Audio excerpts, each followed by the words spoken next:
வீடியோக்குள்ளே போகிறதுக்கு முன்னாடி SBO டிஜிட்டல் மார்க்கெட்டிங் பற்றி பார்க்கலாம். And also this video sponsored by SBO digital marketing. And இந்த பிளாட்ஃபார்மில் நீங்கள் வந்துட்டு ரொம்ப ஈஸியாக ஏர்ன் பண்ணலாம். அண்ட் ஆல்சோ ரொம்ப செக்யூராக இருக்கும் இதில் ஏர்ன் பண்ணுறதுக்கு.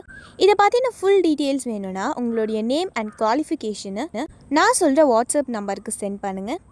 9941041660. ஸோ இதுக்கு நீங்கள் வாட்ஸ்அப் பண்ணிங்கன்னா இன்ஸ்டண்ட்டாக உங்களுக்கு இதை பற்றின டீட்டெயில்ஸ் கண்டிப்பாக கிடைக்கும்.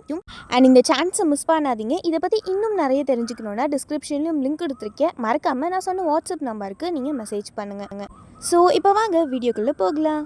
ஸ்கிப் பண்ணாதீங்க. பெரிய தப்பு. தினம் 300 ரூபாய் சம்பாதிக்க அரிய வாய்ப்பு. இன்ஸ்டாகிராம், ஃபேஸ்புக் பயன்படுத்த தெரிந்தால் போதும் content post and content publishing மூலமா தினம் 300 ரூபாய் சம்பாதிக்கலாம். இந்த வேலை செய்ய 5 நிமிடம் போதும். Work training support, group communication support, all language customer live chat support, முக்கியமா சொந்தமா ஒரு பிசினஸ் ஸ்டார்ட் பண்ற அளவுக்கு உங்களால கற்றுக்கொள்ளவும் முடியும், சம்பாதிக்கவும் முடியும். இந்த வேலை வாய்ப்பு வழங்குவது 5 வருடத்திற்கு மேல ரன் ஆகிட்டு இருக்க நம்ம தமிழ்நாட்டு company school of business organisation private limited. மேலும் விவரங்களுக்கு டிஸ்கிரிப்ஷன்ல கொடுத்திருக்க நம்பருக்கு வாட்ஸ்அப் பண்ணுங்க. இன்னைக்கு நம்ம பார்க்க போறது கார்த்திகை தீபம் ஸ்பெஷல் ரெசிபியான கார்த்திகை இனிப்பு அப்பம் எப்படி செய்யலாம் தான் இன்னைக்கு நம்ம பார்க்க போறோம். அரிசியை ஊற வச்சு அரைக்காம கடையில் வாங்கின அரிசி மாவை பயன்படுத்தி நல்ல டேஸ்டான சாஃப்டான இனிப்பு அப்பம் எப்படி செய்யலான்னு வாங்க பார்க்கலாம். முதல்ல ஒரு மிக்சி ஜாரில் 1 கப் அளவுக்கு அரிசி மாவை எடுத்துக்கங்க. கடையில் வாங்கின அரிசி மாவு தான் எடுத்திருக்கேன். நீங்கள் எந்த கப்பில் வேணாலும் அளந்து எடுத்துக்கலாம். அடுத்து அதே 1 கப் அரிசி மாவுக்கு 3/4 கப் அளவுக்கு பொடிச்ச வெல்லம் சேர்த்துக்கங்க. இந்த வெல்லத்தில் தூசு மண் இல்லாதனால நான் அப்படியே சேர்த்துருக்கேன். அப்படி இல்லைன்னா இந்த வெல்லத்தை கொஞ்சமாக தண்ணியில் நல்லா கரைச்சி வடிகட்டிட்டு அதுக்கப்புறமா கூட நீங்கள் சேர்த்துக்கங்க. ஒரு மீடியம் சைஸ் நல்ல பழுத்த வாழைப்பழத்தை நறுக்கி சேர்த்துக்கங்க. ஒரே 1 டேபிள் ஸ்பூன் கோதுமை மாவு சேர்த்துக்கங்க. வாசனைக்காக 2 ஏலக்காய் சேர்த்துக்கங்க. அடுத்து இதில் ஒரு 3/4 கப் அளவுக்கு கொஞ்சம் வெதுவெதுப்பான சுடு தண்ணி சேர்த்துக்கங்க. தண்ணி சேர்த்ததுக்கப்புறம் ஒரு ஸ்பூனை வச்சு கலந்து விட்டுக்கங்க.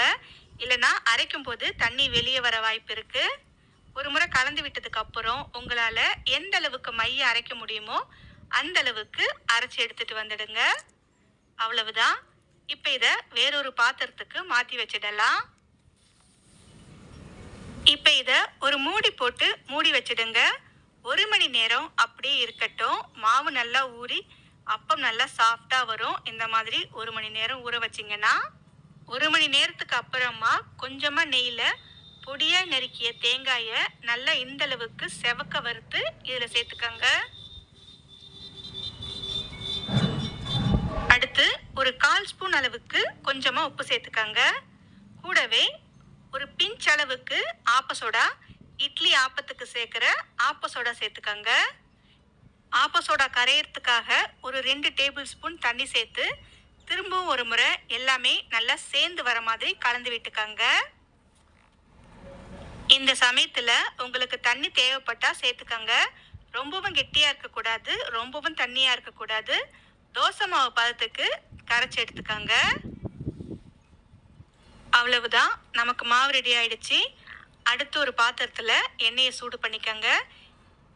எண்ணெய் ஓரளவுக்கு சூடானதும் நாம் கரைச்சி வச்ச மாவை ஒரு கரண்டியாக சேர்த்துக்கங்க. ஒரு அப்பம் மேலே இருந்து வந்ததும் அடுத்த கரண்டி மாவை சேர்த்துக்கங்க. இதே மாதிரி உங்கள் பேனோட சைஸுக்கு ஏற்ற மாதிரி நீங்கள் அப்பத்தை சேர்த்துக்கலாம். இப்போ அடுப்பை மீடியம் ஃப்ளேமில் வச்சு வேக விடுங்க. ஒரு பக்கம் நல்லா இந்த அளவுக்கு செவந்து வந்ததும் அடுத்த பக்கம் திருப்பி விட்டுக்கங்க. 2 பக்கமும் நல்லா செவந்து வந்ததுக்கு அப்புறமா இப்போ நாம் இதை வெளியே எடுத்துடலாம். அவ்வளவுதான்.